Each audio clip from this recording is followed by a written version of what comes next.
It was always covered with a kisei, this mirror like a dead man in the house. If you came very close, you could see your reflection under the light-thin cloth. In general features, but 3 times a year when the kisei was removed to wash it, before New Year's Eve, Easter, and the first day of fall. The woman who did it tried to turn away or lower her eyes so as not to glance inadvertently at the mirror. Shortly before her grandmother died, Anastasia received a letter from her. "Come, the house is yours now.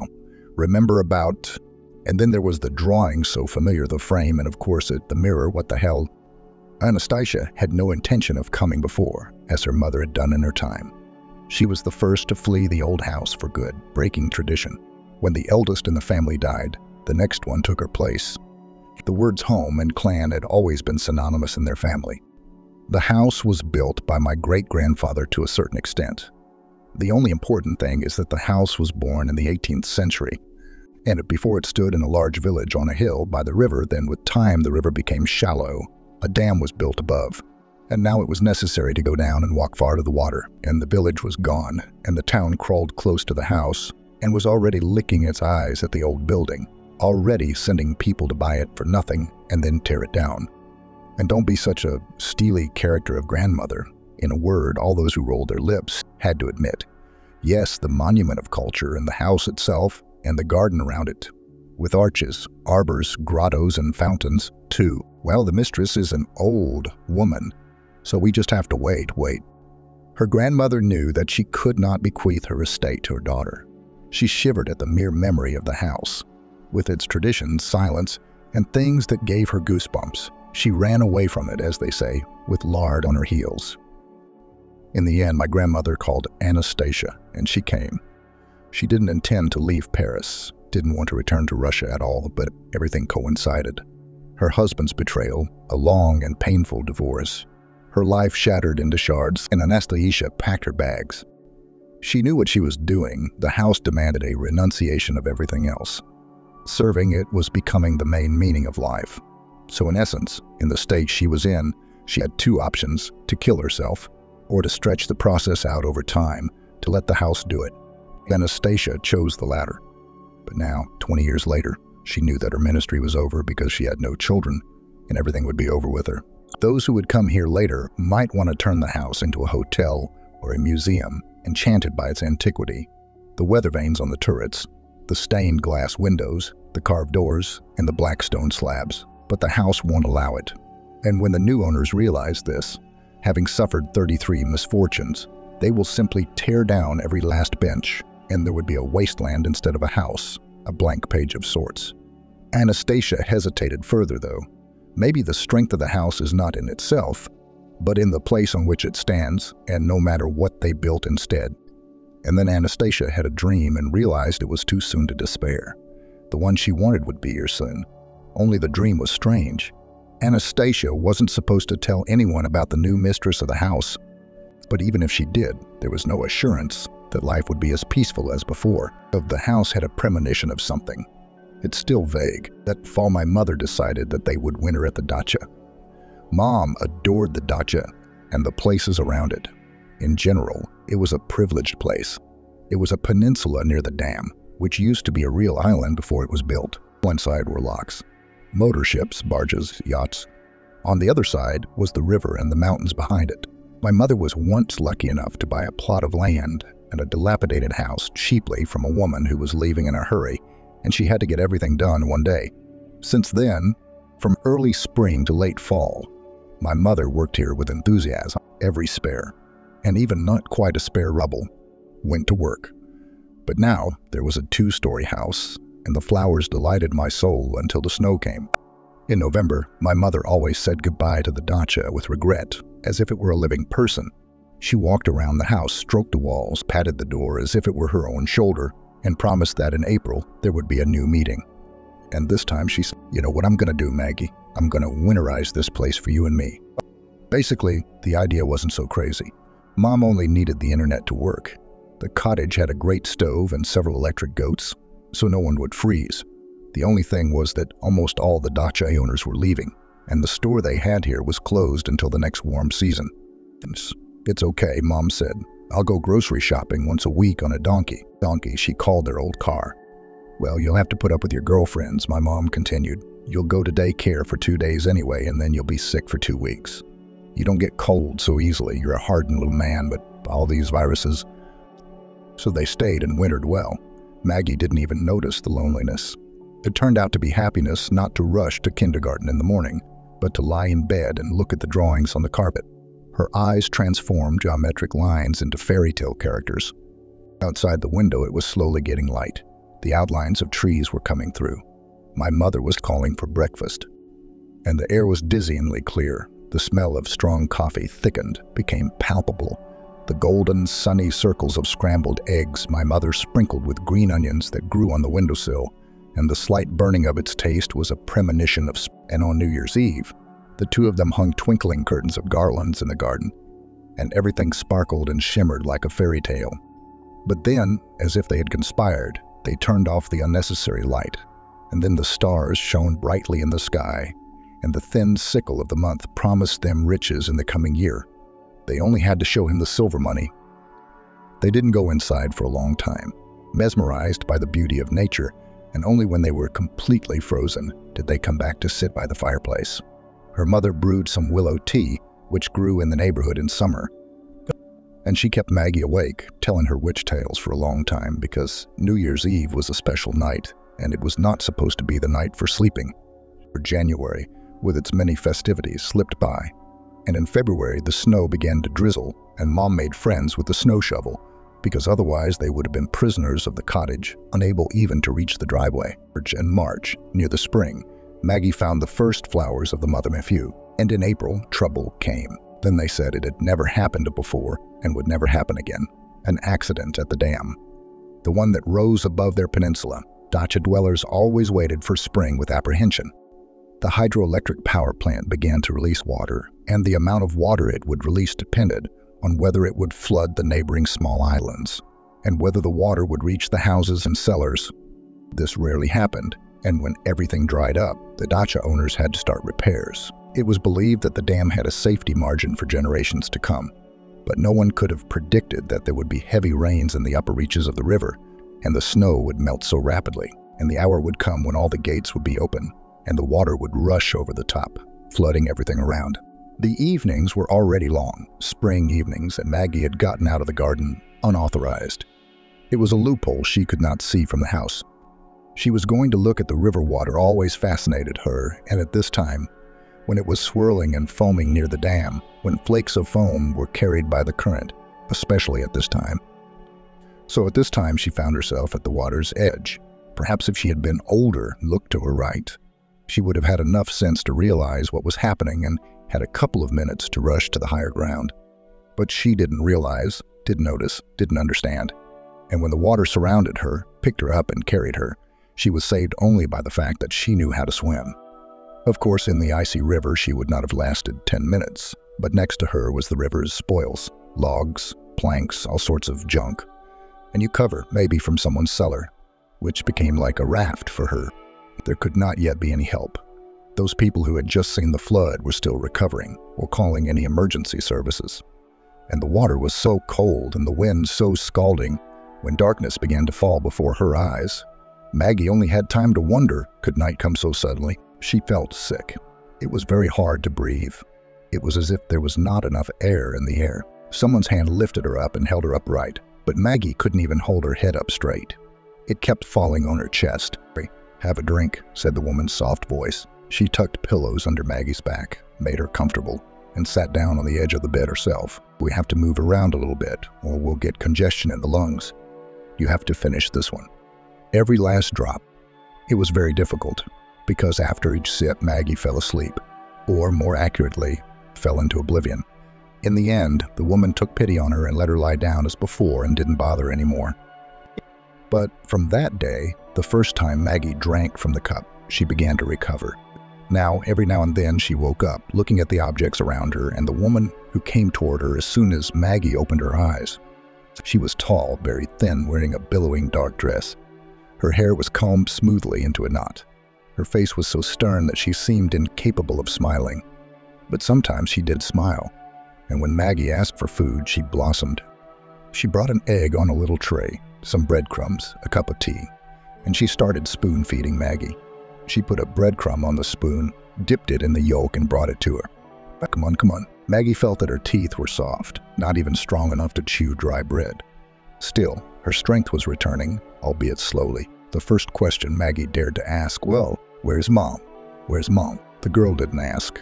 Neither what had happened, nor she was now. If her mother were around, none of this would matter. The woman brought her a newspaper. Maggie wanted to say that she could read only a little, and then only when the words were printed in big letters. And preferably those words should be short. But the woman did not suggest that she read. Then she unfolded the paper and showed her the pictures. There were many of them, and one was worse than the other. Maggie didn't recognize her Dasha village. It had turned into a garbage dump. Ruined, mangled houses, puddles of water everywhere. Mom, she asked pitifully. Lemon shook her head. It could only mean one thing. Mommy was gone. 6-year-old Maggie experienced such an acute sense of loneliness that it took her breath away. It was worse than when she was choking on pneumonia. Not only was it hard to breathe, but now she didn't want to live. My name is Anastasia, the woman said. You won't be alone, don't be afraid. You will be with me. It was a few more weeks until Maggie began to wander around the house, familiarizing herself with it. At first, she had to cling to the furniture out of weakness, but the faster her strength returned, the farther she traveled, exploring her new possessions. She liked the second floor best, a sunlit corridor with a view of the garden. Maggie opened the doors of the rooms one by one, and in each one she found a treasure. There was a piano, an ancient one, with candelabras and candles. There, a carpet, which was like a painting. A Turk in a turban was looking into a gazebo, where a beautiful girl was lounging on a sofa. Blessed that one of the doors was locked. The key was sticking out, though, and Maggie turned it carefully. She didn't expect to be able to handle the lock at all, but the key turned easily, and Maggie entered the room. It was almost empty. At any rate, the furnishings were most ascetic. A desk over which hung an old black radio, a stiff chair in which it must be very uncomfortable to sit, and Maggie thought it was the bride's veil, white, thin, on the wall. She touched it and heard a warning voice. Don't bother him unnecessarily. The girl recoiled. Instinctively, she realized that she had done something unauthorized and would probably be scolded. The key in the door was there for a reason. Of course, it was not allowed to come in. Still, she couldn't resist asking, "What's in there?" Anastasia lifted the edge of the kersey, turned it slightly away. Maggie saw the carved wooden frame. The wood had long since darkened. The frame was very old. The less you talked to that mirror, the better. Anastasia didn't scold her. Her voice sounded trusting. Anyway, it'll all be yours later, and you'll understand. In the meantime, don't come in here anymore, okay? She wasn't ordering, she was asking. And Maggie nodded in agreement. There's plenty of other rooms in this house to run around in, and walk as much as you like in the garden. But wait here, don't come here. Anastasia locked the door with the key and put it in her pocket. But not once since that day had Maggie even tried to break the ban. When she was older, though, it would have been easy to get to the room, like climbing that tree that grew under the window. But Anastasia didn't go there herself, and so there was nothing particularly interesting to see. The world that existed for Maggie now was limited to the house and the huge garden, surrounded by a high stone fence. She wasn't bored. It really was a whole world. A special man came to tend the garden, and it was always beautiful. Lots of secluded corners where you could hide from prying eyes, if there were any, and a little pond where you could feed the fish in the summer, and a swing, as if it were just for Maggie. Lots of roses, even green ones. The gardener was an old man, and he often stopped work to rest. At such times, Maggie would sit beside him, and he would tell her stories. She was especially fond of animal stories because the gardener gave the animals an almost human mind, and ordinary-seeming incidents turned into real tales. A cow and a pig conspiring to go to a faraway land, a dog performing real feats to save his owners. Maggie's eyes lit up. She would never leave Stephen Swan's side. In the long fall and winter evenings, Anastasia taught the girl various magic tricks. Modern people no longer spend time on this. Magic tricks belong in the circus.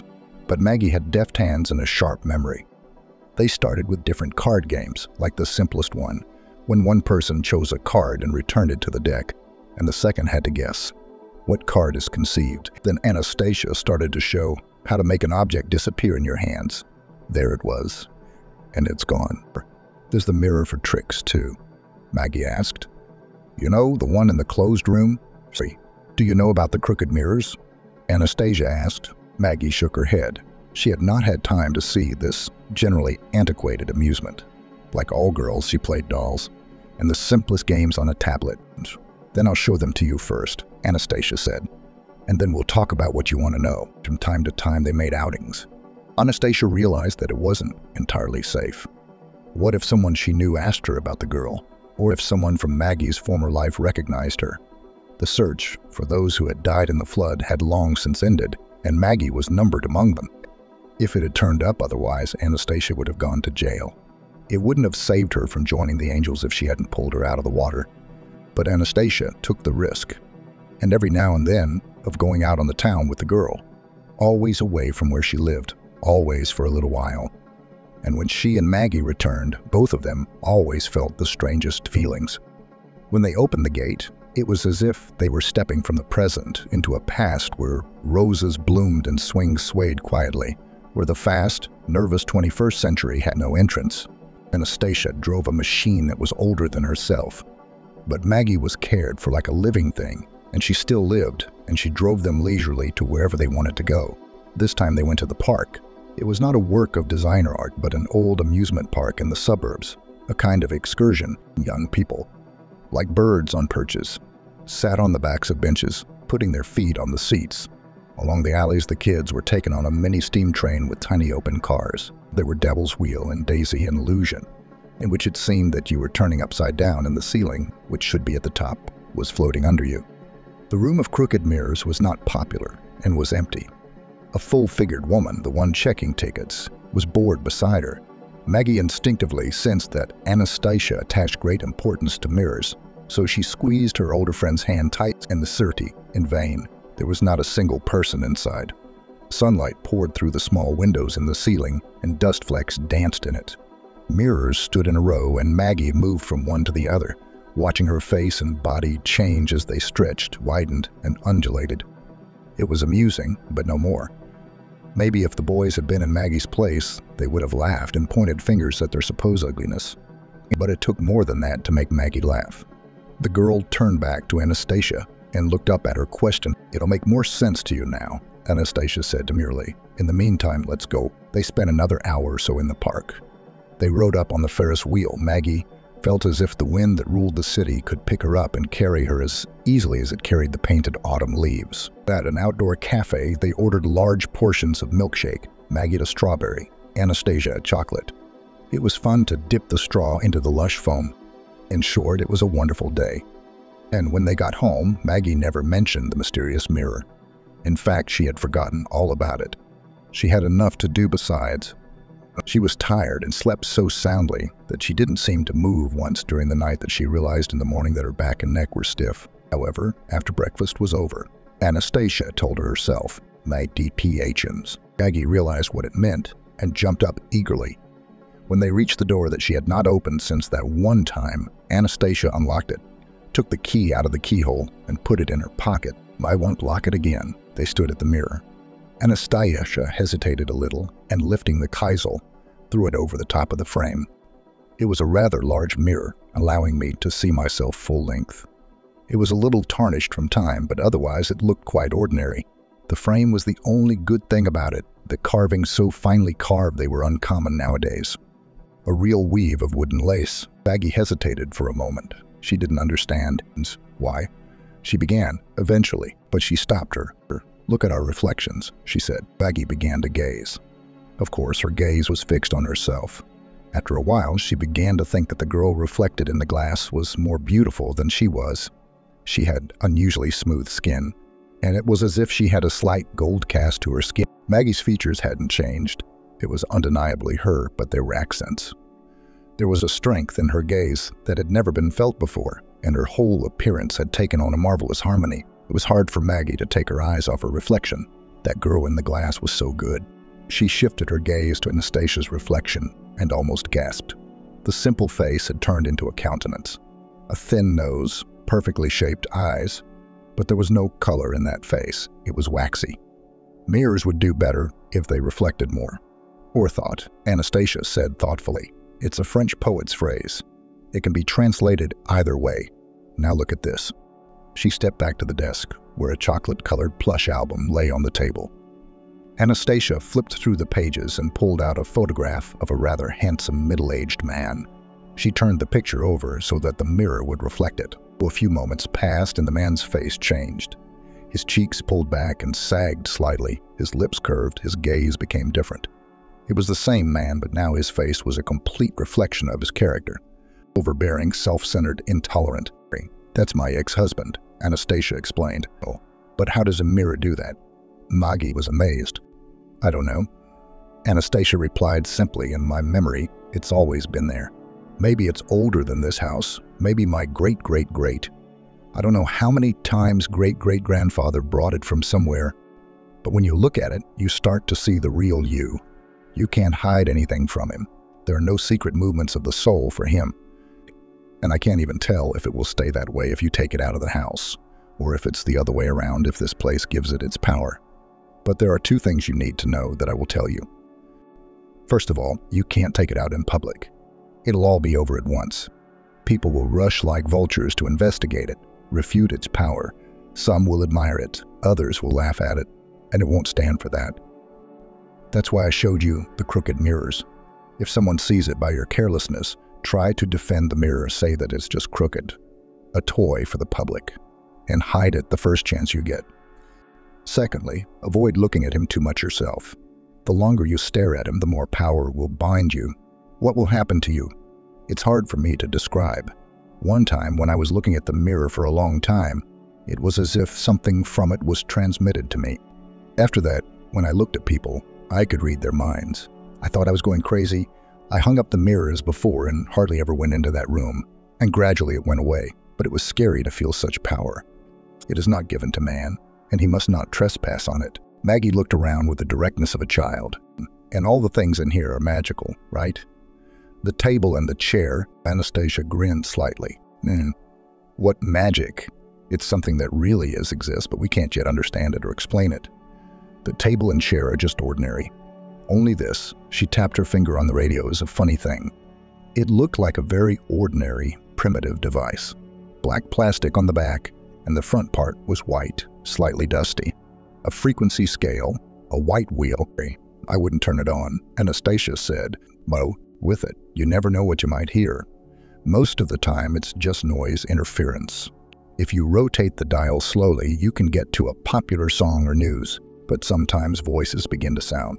Sometimes surprisingly clear, you can even hear the speaker's breathing, as if he approached from the other side and whispers in your ear. Sometimes the voice is distant, and it's not easy to distinguish the words, but it's always people who are no longer in the world. You know, there are things like dreams or warning dreams. This is kind of like that. And you don't just hear it, you have to interpret it correctly. Radio is a thing that should not fall into the wrong hands. Can I? Maggie's lips quivered. Can I hear my mom through him? Anastasia looked at her strangely. Baby, it's never by choice. It's always random. You don't get an answer to your direct question. At least I've never been able to do that. Well, let's give it a try. Maggie was ready to beg. Anastasia sighed and stuck the plug into the socket. Maggie's nerves were so excited that she flinched violently as soon as the receiver came to life and hissed. Anastasia spun the time-darkened wheel slowly, lightly touching it with her index. Weather report, wheezing again, an old song about a truck driver wheezing, whistling the noise, some sort of prize draw show, the deliberately animated voice of the host, failure, complete silence, and then a cold voice devoid of any intonation said, Metro. Now, Anastasia was already flinching. I don't think we'll hear anything more today, she said, but Maggie knew she would obey Anastasia and not disturb the mirror again. But if this room was not locked, she would sneak in from time to time and touch the wheel, move it a millimeter at a time, a fraction of a millimeter at a time, hoping that she might hear her own voice, that she might be able to send word, and not once did it happen. At first, Maggie found an opportunity to come here every day, if only for a few minutes. Then, frustrated and disappointed, she opened the door once a week, no more often. Songs replaced the news, sometimes bird song, sometimes a measured noise, as if there were a sea on the other side. And rarely, there were strange, ragged words spoken in a foreign voice. Words that Maggie didn't think had anything to do with her. Eventually, it became a tradition for her to come here 3 times a year. On her birthday, on her mother's birthday, And on the anniversary of the day, the water washed away what had been their peninsula, took away all her former life. Not only did Anastasia keep Maggie out of school, she tried to make sure as few people as possible knew the girl lived here. Anastasia started teaching Maggie on her own. She did it responsibly. Textbooks and the internet were helpful. She had to scribble down a lot of penmanship before she developed a beautiful handwriting. How many books had to be read before reading became a necessity for Maggie? She taught her French for fun, and so she wouldn't forget the language, she said. And by the age of 16, Maggie was already fluent in 2 languages, almost mastered the high school curriculum. Oh, math, what a torture you are. Razor blade and the intricacies of gardening were not forgotten in tricks. Here the girl's abilities were undoubted, at least in the circus, to perform. Shortly before her death, Anastasia gave her one last gift. She went down quickly and unexpectedly to everyone. Anastasia had always been thin and never had a blush on her cheeks, but it seemed to Maggie that her older friend was as eternal as this house. She couldn't imagine her life without Anastasia, and the woman had never caught a cold in her memory. How had she gotten pneumonia without ever having been anywhere without freezing? But Anastasia came down with it all at once, in one day, and with the same fidelity as a beast senses the approach of the end, she realized everything about herself. Once a doctor was called to the house for once, and he administered treatment without anticipating a bad outcome, without even talking about a hospital. But Anastasia told Maggie, who was caring for her, "Sit down, I want to have a serious talk with you." Maggie was frightened. She'd seen that look on Anastasia's face only once before she'd taken her to the secret room. She noticed that there were folders on the chair next to the bed. Apparently, the sick woman had somehow made it to the closet where she kept documents and other important papers. "I blame you," Anastasia said. "I raised you like a Mowgli. And I'll tell you, because you can't lie to me anymore, that I did it not so much for you as for myself. I don't know how your life would have turned out, but if you'd been orphaned, I don't think they would have given you to me. There's so much paperwork, a line of people who want to take a child into a family. If I'm orphaned," Maggie repeated slowly, separating one word from the other. Anastasia nodded. "I forbade myself to learn anything about the fate of the flood victims. You were sent to me as a sign from above. At least, that's how I understood it. I don't have children, and this house should go from my hands to other loving hands. That's why when you came here, I was as quiet as a mouse under a broomstick, and you and I began to lead such a reclusive life. Tell me, honestly." Anastasia touched the girl's hand with her thin and this time very hot fingers. "Have you felt bad with me all these years?" But Maggie was in a state of complete confusion. What if her family was alive, and her mom was alive? Was that why she had never heard her mom's voice on the radio of the dead? Anastasia interpreted her silence in her own way. "I understand," she said. "Just know that I loved you very, very much. Like the daughter I never had. Okay, there's no time for feelings, so let's get down to business." Maggie couldn't help but hear Anastasia's heavy breathing. It was as if the woman was short of breath. Later, Anastasia, she didn't notice that it was the first time she had called her older friend so affectionately. "Don't do it now. You don't have the strength to talk. There's no later. Look at this." Anastasia untied the first folder. "These are your documents. I paid a lot of money for them, and I don't think anyone will question their authenticity. But if you want to, if life works out that way, you can get real ones someday. In the meantime, here's your passport, which says you're Taylor Maggie, your high school diploma. We're almost through high school. In short, these are the first things you'll need. This is my will, and I give you this house. When I die, it will take effect. Next is a bank card. Don't lose it. It's not a fortune, but it's enough to get you by. There's a PIN code written on the envelope. You must memorize it." And this Anastasia put the last folder in Maggie's hands. "This is sort of an emergency airfield, the little apartment where I lived before I got married. Now it's yours. In case something happens to the house, they take it away from you, you'll still have a roof over your head. You don't have to take anything from here then, just 2 things. You know what they are." Anastasia leaned back on the pillows and took a few minutes, covering her eyes, trying to regain her breath. "And not to frighten you, but I must tell you about it too. Don't worry about the funeral. Our gardener will take care of everything. Your business is to enter your rights as an heiress as soon as possible. It shouldn't be too difficult. I have no other relatives." For the first time in Maggie's memory, Anastasia was wrong. At first, however, she didn't care about that. Left alone, she felt a real, great grief, perhaps even greater than when she'd lost her mother as a child. Anastasia had been her whole world, and now that world was dead. Maggie really didn't have to worry about anything herself.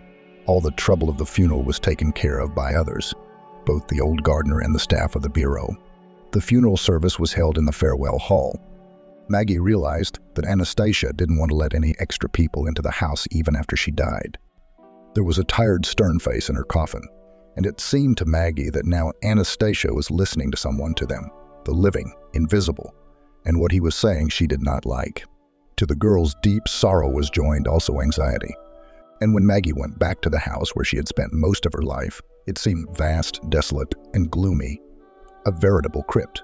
Never before had it evoked such associations. Fleshing what Anastasia had feared began almost immediately. Someone was keeping a close eye on the old manor, and they weren't about to let it fall into the hands of a young owner. Red subway came up again. The very first word she had heard on the old radio. The city was about to build new subway lines. In this connection, people living in old houses were decided to be resettled. They said that these buildings would not withstand the underground works. But one could not think that prestigious places in the center would be empty. They would be sold at a triple price. The houses would be demolished and replaced by company offices and shopping centers. The settlers will be sent to the suburbs. They're going to build economy-class high-rises especially for them. And the mansion where Maggie lived fell into one of the new neighborhoods planned for construction. She was a pain in the ass. Maybe there are some states in the world where old houses whose owners don't want to give in to change are left alone, and new freeways circle them, and neighboring huts with futuristic buildings. But this was clearly not the case here, and Maggie began to receive commissions which could not be prevented the more these people behaved in a hostile manner. And the end of land committee inspector, a skinny tall man with a small bird's head of some kind, told Maggie, "You will be compensated. The cadastral value of this house is not very high." He mentioned a ridiculous amount. "You can, of course, sue, but you will only lose time." "You mean they'll take the house away from me?" Maggie asked naively. Her interlocutor shied away from answering. "You should look for a new place to live," he said. "You realize that the urban development plan has to be fulfilled." Maggie didn't listen any further, but the gardener told her that evening that there were rumors that the authorities had other plans. "That's a very nice house. You can't find a house that old nowadays. They'll tell Maggie it's not a cultural monument. Or maybe they won't even make any excuses at all. A lonely girl and a quiet, shy one at that is no match for them. And here, it seems, they're going to make a hotel. A river nearby, a small park in the garden. Old windows will be replaced by plastic ones." Maggie even shook her head, imagining this picture. And even before she started the fight, she realized she was going to lose. People came every day now. They seemed to have things to do, some to sign, some to clarify. But Maggie knew they wanted to see the inside of the house. Anastasia wouldn't let anyone in to see if there was anything to eat. "You won't sell these chairs?" asked the visitor. And the statuettes. A vase. Things a lot. It is unlikely that you will buy yourself such a large apartment to fit in it all the good, and in the antique store to drag far in troubles. Let's give you a good price right away. Maggie didn't have a shred of commercial savvy, and she still didn't consider herself an antique owner. Anastasia was. There was only one thing Maggie felt responsible for, and that was to remove what was in the secret room. She still hadn't let anyone else in here, though there had been people who wanted to. "What have you got in there?" Another guest pressed the doorknob seemingly casually. "Nothing. My personal belongings," and Maggie touched her fingers to reassure herself, touching the key that was now always in her pocket. And then the guy from the land committee told her that the will was invalid for some reason. So the house would go to the state and Maggie would not be compensated. The girl only looked at him with big, frightened eyes. She was completely defenseless, and the official named Bonds understood it. "No. So you can only bring your personal belongings with you," he said. Maggie realized that she might not be allowed to take the mirror out of the house. After all, its frame, its wooden lace, was a work of art, and someone might want it. She ordered a new frame, the simplest, made of pine. When it arrived and the gardener brought it into the room, Maggie would not let him do any more work. "I'll do it myself." She stood in the doorway, not realizing that she was like a nurse, that no one was allowed to care for a contagious patient. If there were going to be consequences, it would be for her alone. Maggie walked over to the mirror, sighed deeply, and tugged a cloth off. She'd been at it all night, either consulting the internet or despairing at her own clumsiness. In doing so, she was careful not to even casually glance at the glass itself. The mirror seemed to her to be the judge, from whom it was impossible to hide anything, and she was afraid to see herself with a face contorted with confusion and fear. But it was impossible not to touch the mirror, impossible to move away from it, and Maggie began to feel something happening inside her. Sounds became especially distinct. She could hear a mouse scratching somewhere far away in the house. Ladies, and the colors became clear and bright. The dawn appeared in all its splendor as she stretched out her legs, which were already aching mercilessly. Maggie walked to the window and froze, thinking that she had never seen such beauty. The shimmering colors of the rising sun, the birds singing. Maggie covered her face with her hands. She thought she couldn't stand it all, that she was going crazy, but there was one last thing left. She carefully set aside the disassembled old frame, wrapped the mirror in rough paper, tied it with strings. She hid an unattractive black and white radio in a bag. As she approached the door, she already knew that the gardener was going up to the second floor, and that he was not pleased with the way she had hesitated. That's it, he wondered, looking at what she was about to leave the house with. A wheeled bag with stuff, a small purse with documents, a plastic bag with something, apparently light in weight, and a mirror which no one could touch now. Just an old glass. That's it, Maggie confirmed. Can you please call me a cab? Here's the address. She had never been in the apartment, the keys to which Anastasia had given her not long before the end. Truth be told, Maggie was in such shock that now she didn't care where she lived. She'll stay here, she said to the gardener. You will tell them that I have vacated the house. I am gone. She waved her hands, and again the gesture was helpless.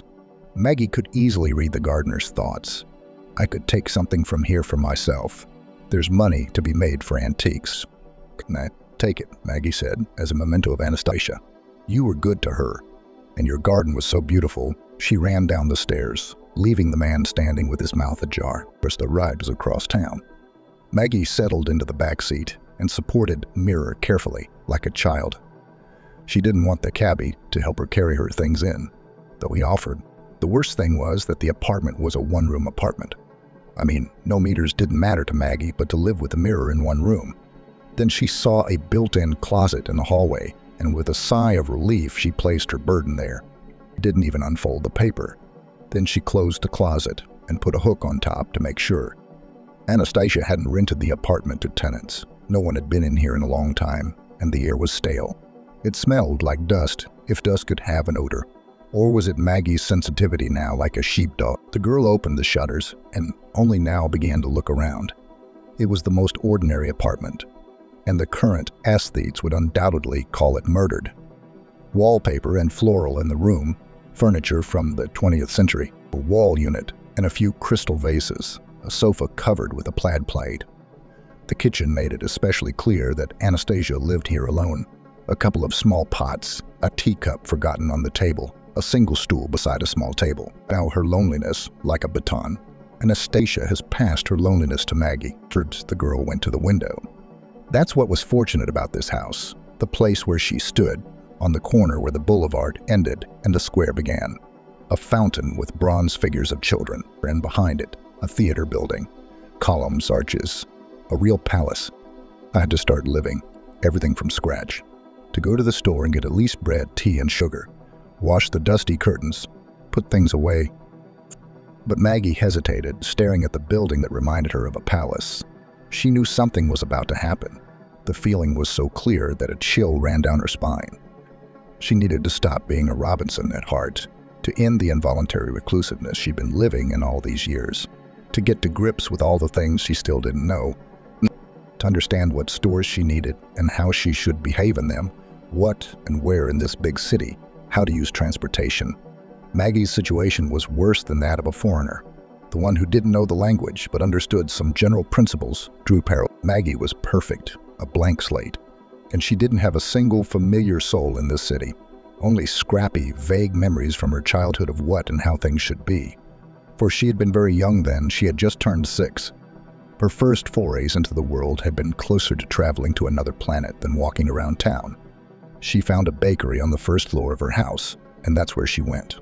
Not knowing the value of money, she always bought very sparingly, but there were days when she made do with bread and milk.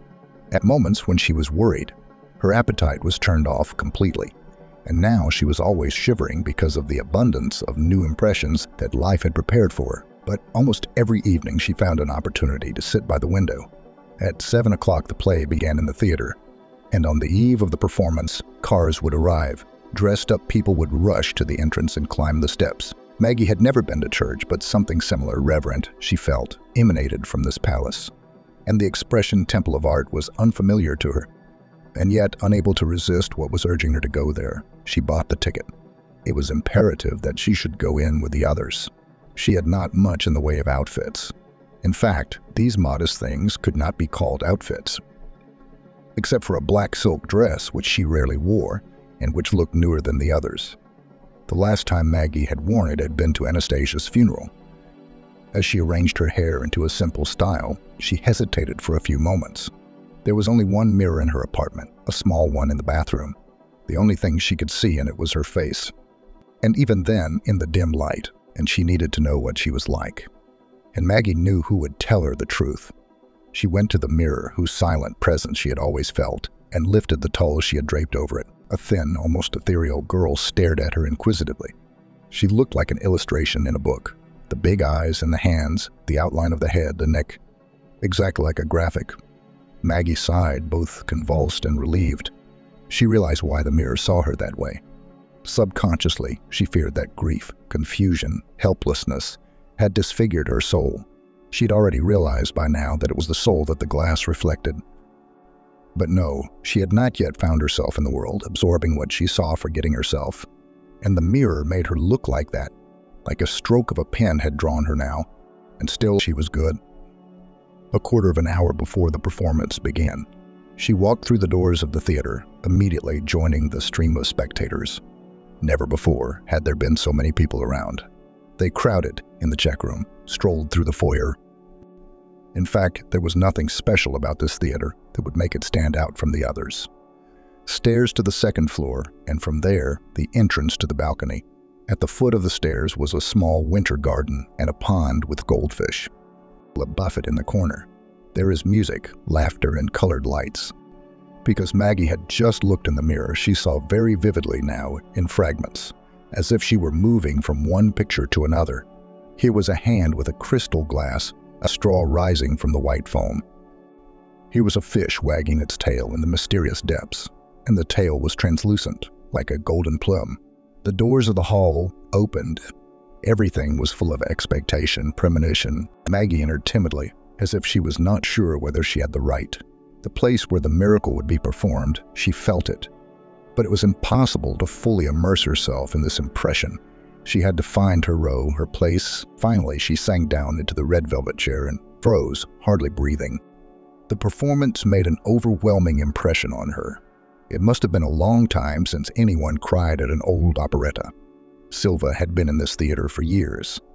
But Maggie was mesmerized by the music. Tears came to her eyes, and she was sitting near the stage.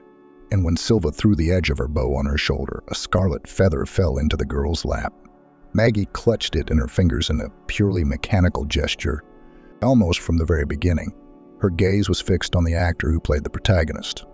Maybe he matched Edwin in years. He was older, but in acting, everything is conditional. Maggie saw a tall, statuesque man with noble features. And how he gave his hand to the heroine. It was tenderness. To the fingertips, the tenderness that makes the heart stop. Maggie had a bad realization that the play was over and she had to go home. She could still hear the music still be there. And at home she could think of nothing else but the magical fairy tale unfolding before her eyes. And never before had she had such dreams as she had that first night. From that day on, Maggie became a regular at the theater. There was a ballet and an opera, but she always went only to the operetta, where the poster bore the name of the artist whose image now appeared to her as soon as she closed her eyes. Week after week, month after month, Maggie lived like that. She tried to do things during the day, still bought herself some meager food, looked for a place that would hire her. But things didn't work out, and the people who refused Maggie were understandable. The girl gave the impression of being weird. It was as if she was looking at you, but she saw something of her own, and her lips smiled slightly. Some unsure lady asked her bluntly and rudely, "Are you sick?" Maggie shuddered and looked as if she had woken. "No." "What did you say?" "That's the very thing. We have production here, workshop. Everyone has to be attentive. And you're dreaming in some clouds. No, you can't even go to the factory as an apprentice. Maggie realized that the money was running out. Meanwhile, the city was preparing for the new year, dressed in sparkling garlands, and the words Happy New Year could be heard more and more often. It was only a couple days before the holiday when the frost hit. What a frost! You couldn't run from store to store, your fingers were glazed, and it seemed like they were going to break off like icicles. And it was necessary that, taking her jacket in the check room after the performance, Maggie heard the two girls in front of her discussing whether it was worth waiting at the exit to ask for an autograph or whether it was too cold and better to go straight home. Eventually, they decided to wait, and Maggie realized she would join them. She didn't need an autograph, but to see the man she thought about day and night beside her. Oh, that would be a precious gift. They came out of the theater, and the frost immediately burned their cheeks. Everything around them was as bright as it is when the thermometer drops below -30. The headlights of the cars, the lights of the advertisements, the lanterns, the Christmas tree in the square, the stars in the sky. The sharp rays of light crashed and poured in from everywhere. Maggie's eyes were watering, but she was afraid to blink, lest her eyelashes stick together from the frost. The girls wore fur coats and warm gloves, and she wore a jacket with fish fur and a knitted cap. And yet, bored and cold, they were ready to leave, and she mentally asked them to wait because alone, without them, would not dare to approach the artist. Her sacrifice was endless. She was ready to stand like that all night long. The second wave. The audience had long since dispersed, began to leave the theater, those who had taken part in the performance. Maggie was afraid of not recognizing them, of missing out. All her hope was in these girls. Maggie knew that they were waiting for the same person, and so the girls hurried towards someone, slipping. The granite slabs in front of the theater were icy. Taylor did not come out alone. He was accompanied by a short, stout man, wearing a gray coat and an Ushanka hat. Evans. Maggie heard the young voices. The girls surrounded the artist, slipping him programs, their heads close together. Taylor wrote something and complained that the ink in the pen froze in the cold. Maggie moved closer, forgetting everything as she listened to his voice. And then the girls, laughing and thankful, hurried to the bus stop. It was a stone's throw away, and the artist looked at Maggie. "Baby, what do you want?" "An autograph." From excitement, and the fact that she was freezing, Maggie couldn't even utter a word. Taylor's companion was also looking at the girl. He was about 45 years old. Plain, unimpressive face.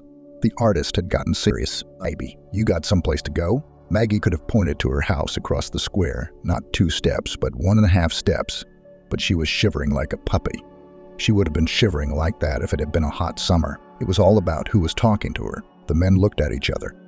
"We'll go with us," said Evans, concerned and yet very gently. "At least you'll have a warm night's sleep. You'll be cold here by morning, child." Later, Maggie learned that there was nothing surprising in the artist's behavior. He came from a theatrical family. His father also played, and his name was known. And do not count how many families have survived the tour, semi-poor conditions, sometimes lived in poor hotels, and Mom Evans took care of young artists, as if, and really was their mother. She took care of dinner, took care of things. Long ago there was no mom in the world, but Taylor remained her favorite son. And in an instant, the seemingly forgotten was resurrected, and he acted the way she would have acted. It turned out that the companion was an old friend of his, a journalist, and both of them were glad to meet each other. It was warm in the car. Maggie settled into the back seat and listened to their conversation, not really getting into it and not really believing what was going on. Taylor lived in one of the old houses on the same boulevard that had become the local Arbet 30 years ago. In the 90s, the tenants of the apartments on the first floor had been forced to move out, some by kindness, some by threats, and now it was all small. And the boulevard was decorated before New Year's Eve as beautifully as any street in the city, and the lanterns created an illusion of the 19th century, and the imagination could easily conjure up horses, carriages, ladies in long dresses and furs. "Evans, do not start any variety. I have an ulcer," said the journalist. And our guest should be poured hot tea by all means." Maggie sat in the big room on the couch and put her hands between her knees, trying to keep warm at the same time, and to make sure no one saw her fingers shaking. Evans, what a hostess, took his time, sacredly making tea and, "Sit down, don't help me," cutting cheese and sausage. If the journalist didn't want to eat, The girl was undoubtedly hungry and needed to be fed. She looked so exhausted. He filled her plate himself, poured tea into a large mug. The men talked for a while. Maybe they wanted to give Maggie a chance to come to her senses, or maybe they'd gotten carried away and forgotten about her. Maggie caught bits and pieces of phrases. They talked about new plays, about some famous guitarists who were passing through their town. Evans wanted to hear them, but he didn't have to. "And I sat in their hotel room all night," said the journalist. "Vincent got carried away and played one thing after another."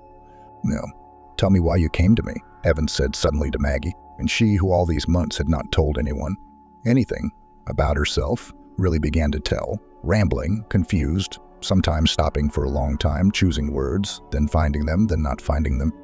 She didn't hide the fact that she'd grown up in the old house that was the stuff of legends. Blushing slightly, she said that Anastasia was a distant relative who had replaced everything for her. Her friends, her classmates. But now Anastasia was gone, and Maggie had no joy left but to live an illusion. Evening after evening to forget about everything while the performance is going on and you can drown in this music, live, breathe it. And Maggie does not need anything else. Well, and she has no work yet, although it was not worth mentioning it at all. It is only hers, Maggie's problems. When she stopped talking, Taylor looked at his friend, a movement of his eyebrows. "What's up, Thomas? You know what occurred to me?" Even said, "My sister-in-law and I don't get along very well, but as they say, we observe politeness. We try to do each other favors. She has her own beauty salon, and there, as far as I know, there's a turnover. It's not about the salary. The lady's character is very bitchy. But for the first time, don't you want to try? I'll write her a note. It's impossible to reach her on the phone. There are conversations going on all day long. Try it, girl, and then we'll think of something else. And every time I hope that you will say that Ilan is yours, divorced." Said the journalist. "I always thought that Leanne, on the 10th husband, will not stop. She will go head over heels, climbing higher and higher. Leanne will be the end of the road for her. I don't know who will be able to find a common language with this bitch." Still, Maggie waited a few days, didn't go anywhere, didn't inquire about a job, gathered her courage. The New Year's holidays helped her too. Everything was closed everywhere you looked. And then the money ran out completely and irrevocably. She couldn't ask for alms, could she? She found out the address of the beauty parlor and went. Maggie always walked now, even if the ends were large. She told herself that this way she would get to know the city, which was still unfamiliar to her. And there was nothing else to do but sit at home. On the way, she convinced herself to hold firm. The worst that could happen is that she would be rejected. But life didn't end there either. Then she would look for something else. Besides, she had a note from an old artist. Evans seemed such a deity to her that she could not imagine who could refuse him. But she found it amusing that he was Taylor, and she was Taylor by her new surname. It was like a roll call in space. Or maybe Anastasia, sensing something, had chosen that name for her. Maggie encouraged herself. But when she saw the modern two-story building, she was afraid again. It looked like an expensive and very large cube, the kind of thing a giant might play with. She glanced once more at the address she had written down on the paper, hoping that it was a different house. No, it was a beauty parlor. Maggie sighed, clenched her hands into fists, and started up the steps. The door opened in front of her, sending a wave of warm air through it. Maggie walked in and froze, not knowing where to go next, who to turn to. At the reception desk sat a girl, very young, pretty, in a uniform green robe.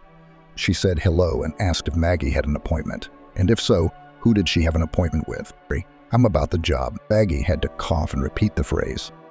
A second girl came up to the receptionist, white, tall, statuesque, her hair in a ponytail. Judging by her robe, she worked here too.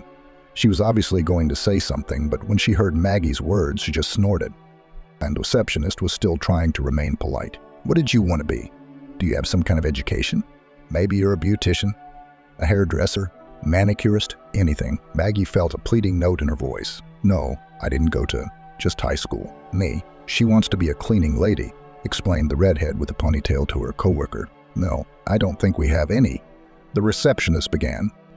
"Girl," said the redhead contemptuously, "you should start somewhere else. Like waving a rag at the train station. Here you have to fit in, you know, like came to us and transformed. Clients shouldn't see people like that from the street, you know."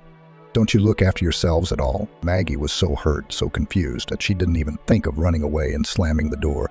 But slamming the sliding door wouldn't have worked anyway. But then another woman entered the lobby, and Maggie immediately felt both women pull up.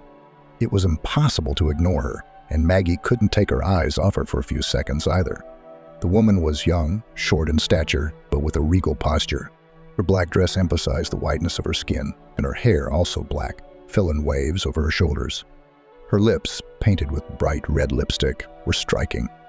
The woman looked like an actress from an old movie. Or maybe she was just looking like Dita Von Teese.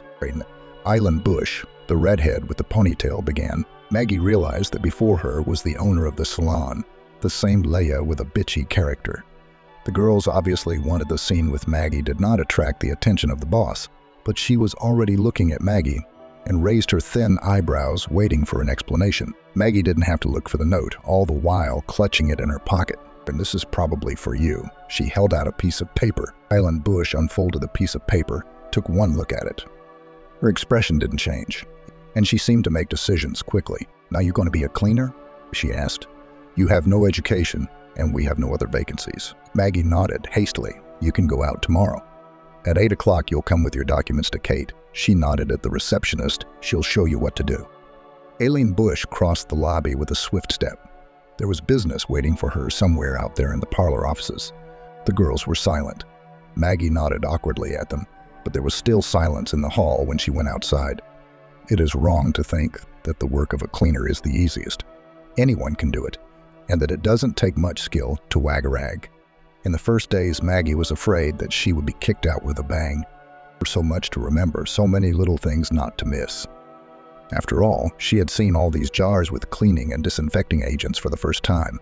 And now every day she had to do like a general cleaning in offices, halls, toilets, and not a speck of dust, not a speck of dust. Perhaps she worked harder than she really needed to. She stayed when everyone had long since gone home. And before she left, she would go over the surfaces with a white handkerchief to see if it was clean. One time she was even pitted by an elderly security guard. You live far away, he told her. Where are you going to go across town now? You don't have money for a cab yet, I know. Lie down here on any sofa and sleep till morning. But Maggie looked at him with such frightened eyes that he just waved his hand and said, do as you please. And she was afraid of any arbitrariness, any violation of the rules, in case she was about to be pointed at the door. She saw her first job as the only one in the world. She had no idea where she would go if she was chased out of here. The salon soon stopped noticing her. She was so mute, wouldn't say a word. She never objects to anyone. She nods and does as she's told. Girls, we have a cleaner, some kind of patient, Nora. W.I. said to her co-worker's red-haired Laura. Well, the one from the fairy tale about Morozko. She's actually Maggie, the hairdresser objected. Well then, Maggie's patient. Before her, it seems, no one here with a mop and a rag could hold out for long. The salary is 3 pennies, but our Loca asks for a lot. Let's see how long this one lasts. However, Laura immediately forgot about the cleaning lady. In her opinion, she was not worth even a mop. Maggie kept her eyes on her. She especially liked to watch the makeup artist at work, though she only did it surreptitiously. Sometimes, as Maggie walked by, an unassuming middle-aged woman would sit in the chair. And then Maggie would meet her in the lobby when the client was getting dressed, and the girl couldn't help but notice how much better looking she was, as if she had partially regained her younger years. And there was a sparkle in her eyes, and one day Maggie couldn't take it anymore. When she was cleaning Camelia's makeup artist's office in the late afternoon, she sat down in the chair herself, touched her eyes with a brush, then her eyelids, touched her eyelashes with mascara and her lips with lipstick, and stared at her transformed face for a long time. The next day, no one noticed her imposture, and since then Maggie had occasionally allowed herself to steal. When there was no one else in the salon but her, she painted her new image. She had only glimpsed Camelia's work, but she tried to imitate it, and she couldn't believe herself. She was becoming completely different. Mature and very beautiful, she was now coming home so tired that the only strength left was to take a shower, drink tea, and sleep. The mirror hung like that, covered in a dull haze. Sometimes, if Maggie woke in the night, she thought she saw someone in white standing in the corner. She was startled for a moment, then remembered what was in front of her and closed her eyes again. Once, when she thought her makeup came out particularly well, she dared to lift the cloth and look at herself, and she shuddered violently. There, in the looking glass, she was exactly as she had been before, very young, without any makeup. Just a girl of 18, thin, with big frightened eyes.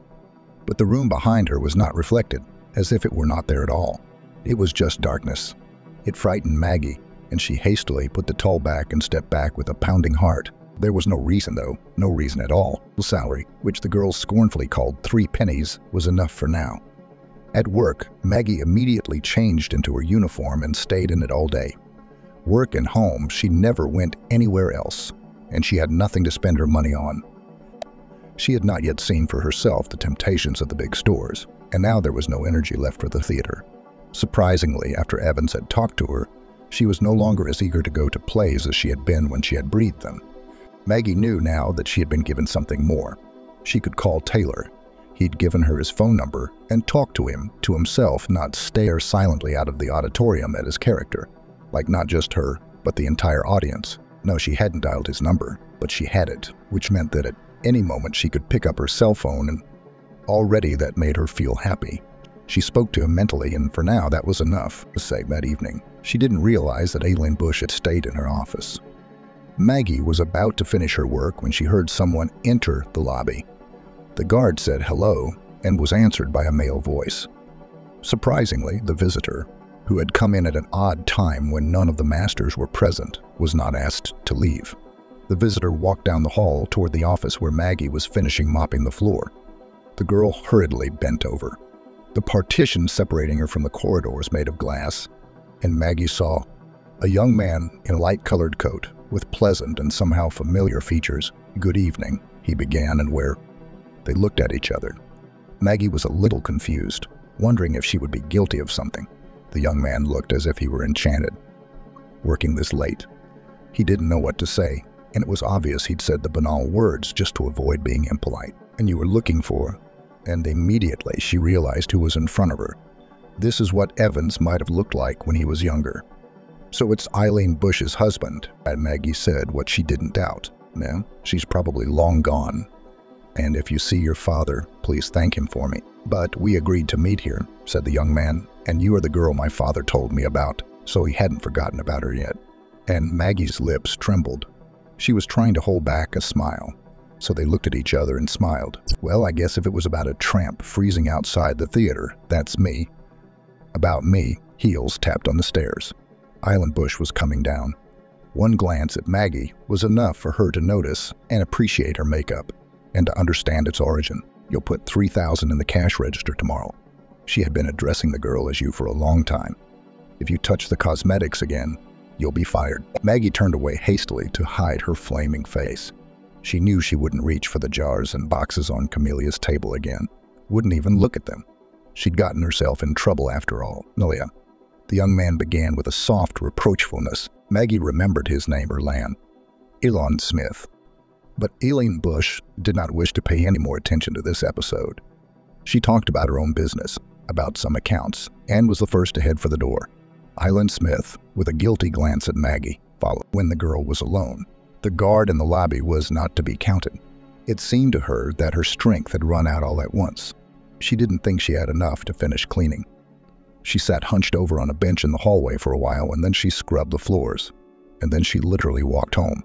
It was snowing, beautiful big flakes. There was no wind, and the snow was falling so slowly that it looked like a curtain connecting heaven and earth.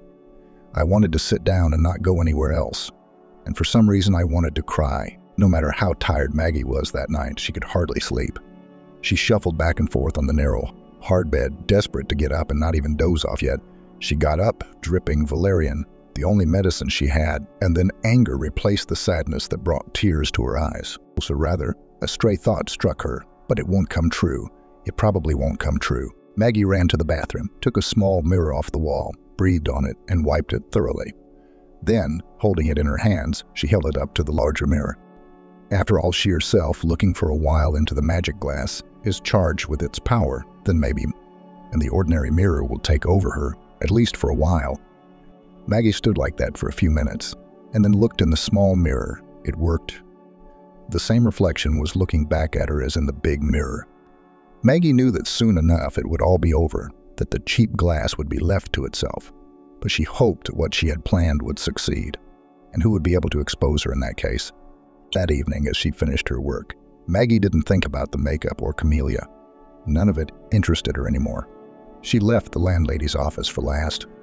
She left, taking from Aileen Bush's desk a small mirror on a stand, an expensive Italian mirror that was always on the salon owner's desk. Maggie left the mirrors to talk to each other overnight. And in the morning, as she tucked her mistress's piece into her purse, she felt that it seemed heavier. Maggie arrived at the parlor before anyone else and managed to put the mirror back in its place unnoticed. She closed the office and hurried downstairs to her den, to the rags, the brushes, the vacuum cleaner. She recognized her boss's footsteps immediately. Only Aileen Bush wore such high heels to work. There were voices in the corridor, girls greeting the mistress. She answered them. There was Aileen coming up the stairs. For a while was silence. But Maggie was now as if she were all sharpened to hear. Her hearing was suddenly so sharp that she marveled at herself, and she heard it, that suppressed, horrified shriek. Maggie couldn't help herself, opening the door to the stairs. She knew she couldn't go into her boss's office. She knew she couldn't go into the supervisor's office unless she really shouted enough for everyone to hear, and then she could go in with the crowd. But it was impossible not to find out what had happened. Maggie had barely made it to the second floor when there were false footsteps. Maybe that's how zombies walk. Dumb pause. Dumb, dumb, dumb, pawn, pause, dumb. The office door opened and Aileen Bush appeared on the threshold. Her eyes were halting. She was groping her face and looked absolutely stunned. No way, no how. She had discovered a fatal disease. And she ran like a girl to the end of the hall. Maggie realized where she was going. There was another mirror hanging in the bathroom. She couldn't know what her superior saw, but she could clearly picture it. The fixed round eyes of a bird of prey, the leathery skull, the disheveled hair, a wicked grotesque of what she thought was the most beautiful thing in the world. And after all, Aileen Bush, when the first acute impression is past and she is convinced that she has not lost face, she will not even be able to arrange a reprimand to the girls. No one brought anything to her office. Just her favorite mirror, which stands in the same place, played a cruel joke. Maggie was cleaning as if nothing had happened when the female employees began to whisper that the boss felt unwell, called a cab, and went home. I couldn't even drive myself, can you believe it? God, maybe she'll take a sick leave at least once in 100 years. We'll at least rest without that vulture, was heard from all sides. You can't wish for bad things, it'll come back to you. Let's wish her a trip around the world for about 3 years, to steady her nerves and ours. The girls loved Aileen Bush. I'll tell you that. In the evening, when Maggie was finishing cleaning, Irlan arrived unexpectedly. She flinched when he opened the door. What did he want here? His visit seemed to be nothing but trouble. Now she knew for sure that he hadn't come for his wife. Aileen Bush hadn't been here since this morning. Yes, and Ireland, as soon as he saw her, Maggie took his hat off his head and went to her with the sweetest smile. I wanted to apologize for yesterday, he said. I know that Leah can behave very unpleasantly to others, but maybe it's the laws of business to be tough. Otherwise, you can't reach the heights. I realize it's no consolation to you, but let me at least compensate you for what you had to spend because of my wife. You haven't done anything wrong. I understand, a young, beautiful girl. It's impossible to resist emphasizing her beauty. Glenn took some bills out of his wallet. Maggie recognized them. They were red $5,000 bills, and placed them on the dressing table. Maggie's eyebrows flew up. This is for you. A little more for moral damages, as the lawyers say. Maybe you'd like to buy yourself some perfume or something, some trifle. I'd be very glad to know that you've forgiven this unpleasant episode and are not angry. I'm still not taking it. How's Evans?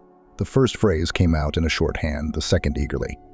Every piece of news about Taylor, even in passing, was precious to Maggie. No, Father. Rowan apparently didn't know how to switch so quickly. I've seen him for quite some time. We mostly talk on the phone. He seems to be doing well. Playing. Maggie sincerely could not understand how, having all the opportunities to be near such a man, and she did not see Taylor's equal now, one could not value it. Exchange it for something else. For talking with Aileen for some TV or club, time was running out, and you could never make up for what you had wasted so ineffectively. At the same time, she felt that Irlan was talking to her in a special way, with unusual interest. The girls at the salon would have said hitting it off, but knew how indifferent she was to all this. It happens. Both are young, good-looking, and one of the parties makes every effort to sow some kind of spark, but in vain.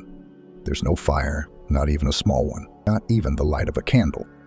"Take it, please," Maggie said, gently placing the bills in Irish's hand and squeezing his fingers. "And don't torture yourself. I'm not angry. I really am."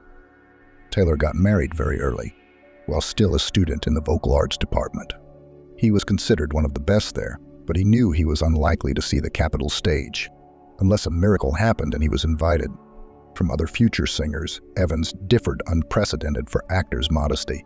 He realized that his voice was good but not unique, and he was categorically incapable of chewing his way out of a seat. Therefore, he had no doubt that if anyone would make it to the big stage, it would be less talented, but certainly more self-confident guys.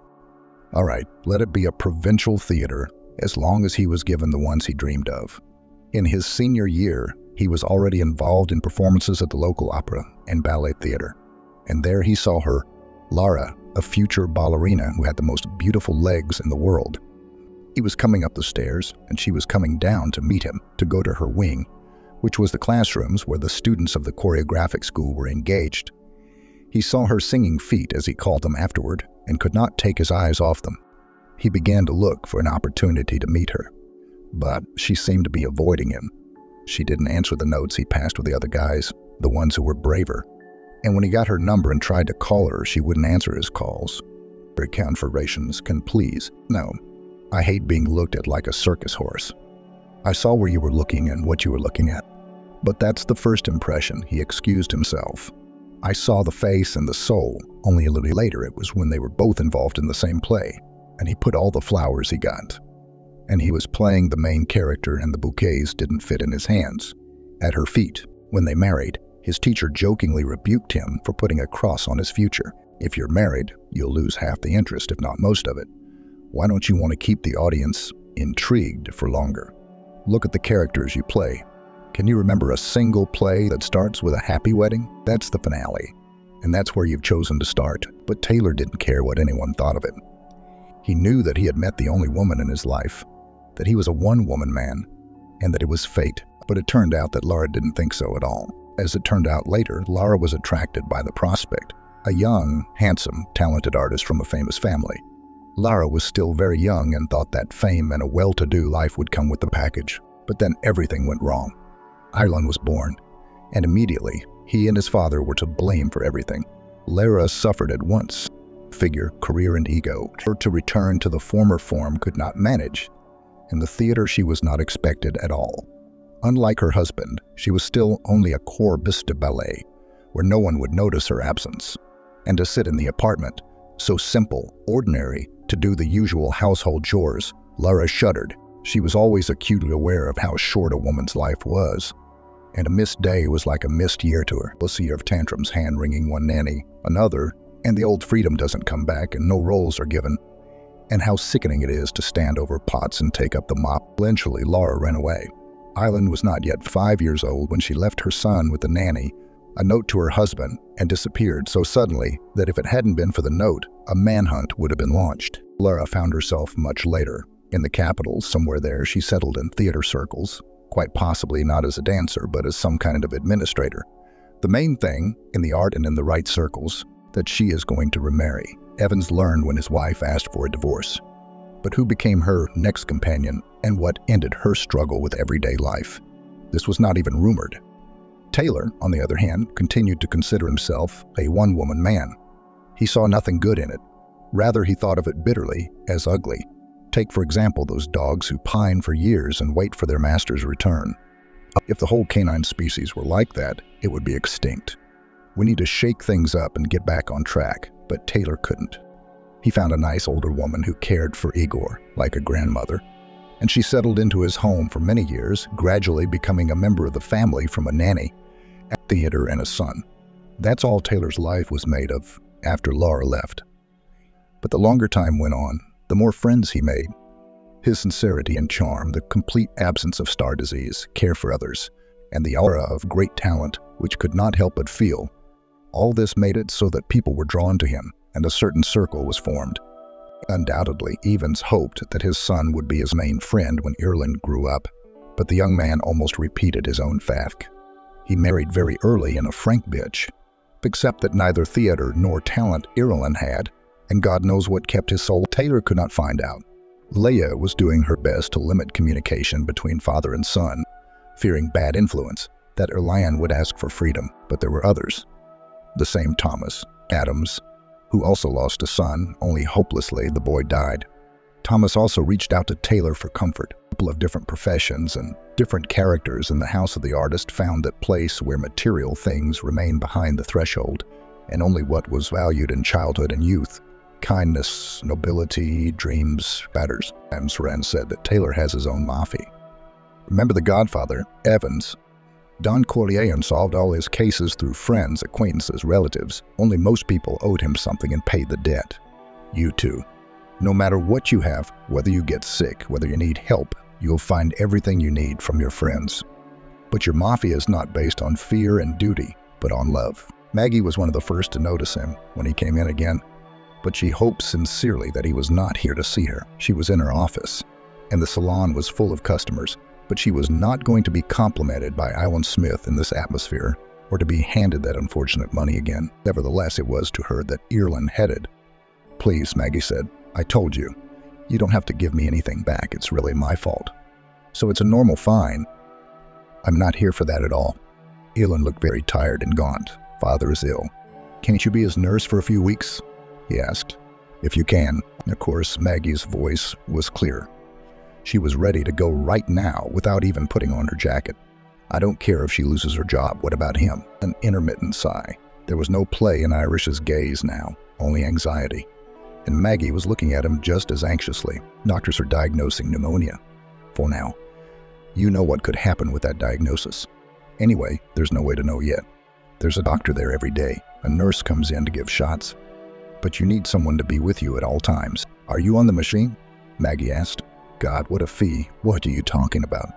"Don't hurt me." The next 2 weeks were probably the hardest in her life.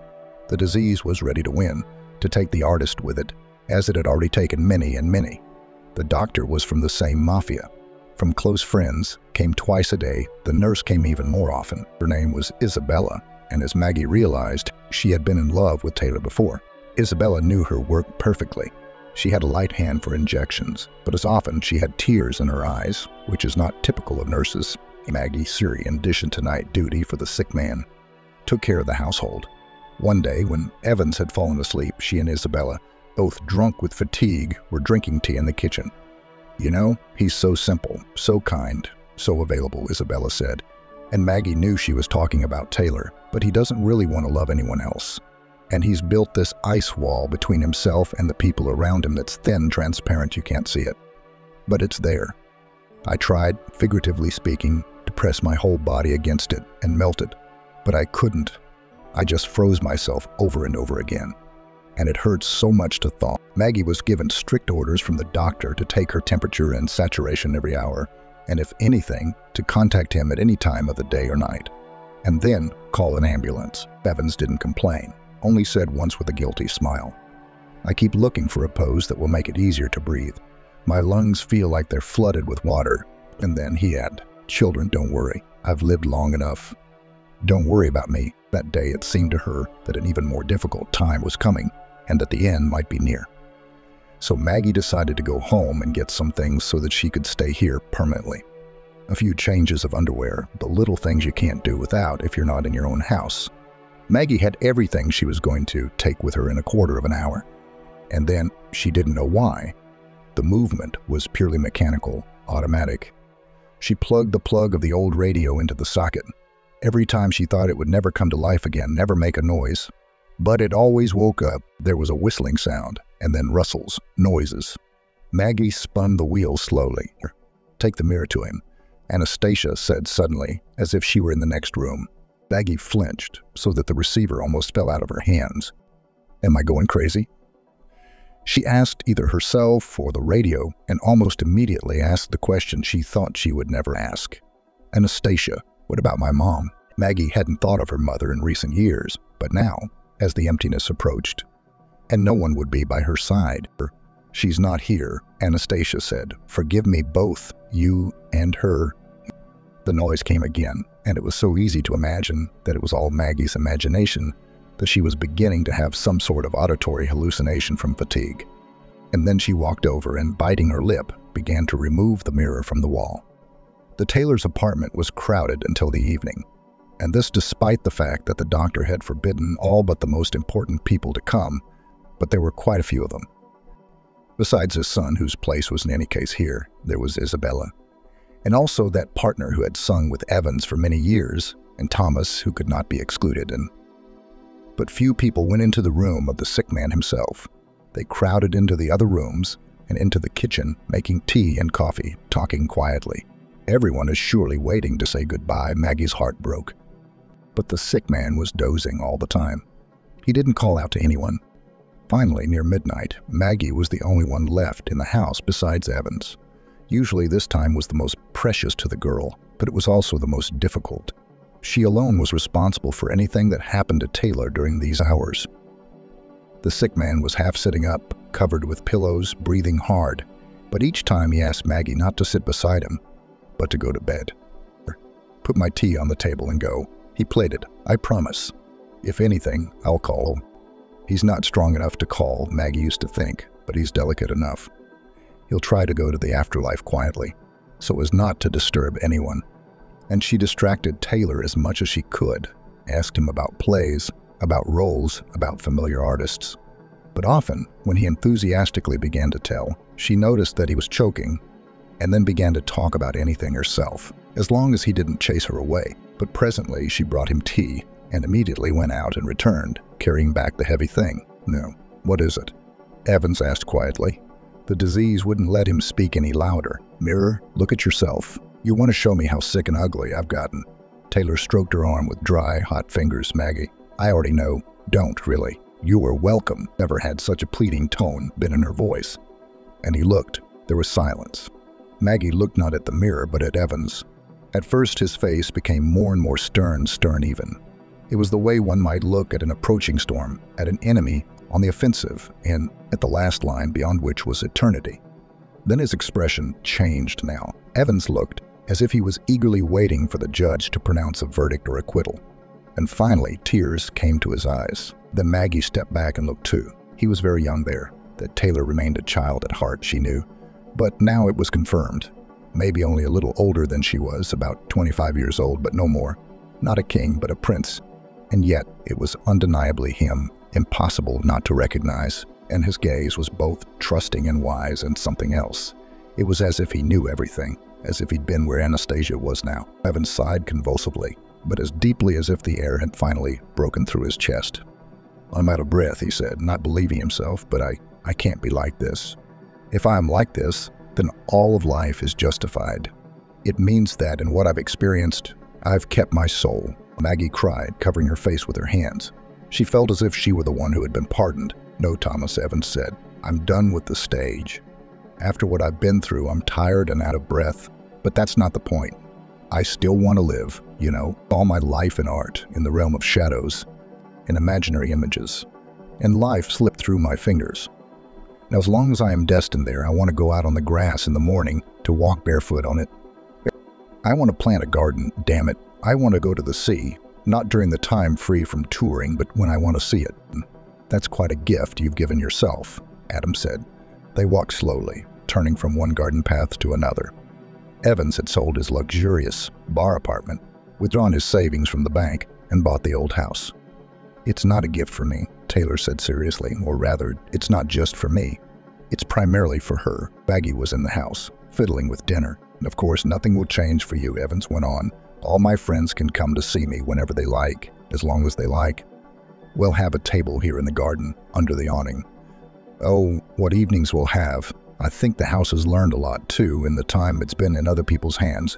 It won't be so unsociable now." "You look a lot younger than you used to," Adams looked at his friend, and an involuntary smile touched his lips. "We were scared for you back then. But it turns out your illness has done you good." Taylor patted him on the shoulder. They were silent for a moment. "Now I'm waiting." Evans couldn't procrastinate any longer. "Did you find her?" Yes, the journalist took a piece of paper out of his pocket and handed it to him. Maggie's mother's alive. She moved to a neighboring town, probably didn't want to see a place where everything reminded her of. She never married again, no children, work and home, lives pretty much reclusive. Here's her address and phone number, of course. I didn't tell her myself. That's between you and Maggie.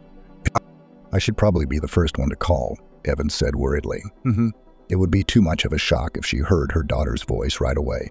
And Maggie should be careful because she doesn't know yet either. Of course you don't die of joy, but if she could die, it was when we were all afraid for you. Do you remember what she was like then? She was black all over. Now I regret turning down the hospital, and she saw the whole thing. I should have gone in there behind closed doors. But then she wouldn't have saved you, Adam said simply. So this whole chain, the whole thing, since that terrible flood, not one link in it was random, as nothing is random or meaningless. Maggie's voice came from inside the house. Now that she could breathe easier, she made coffee and hummed something simple because she knew the old house wanted to hear living voices.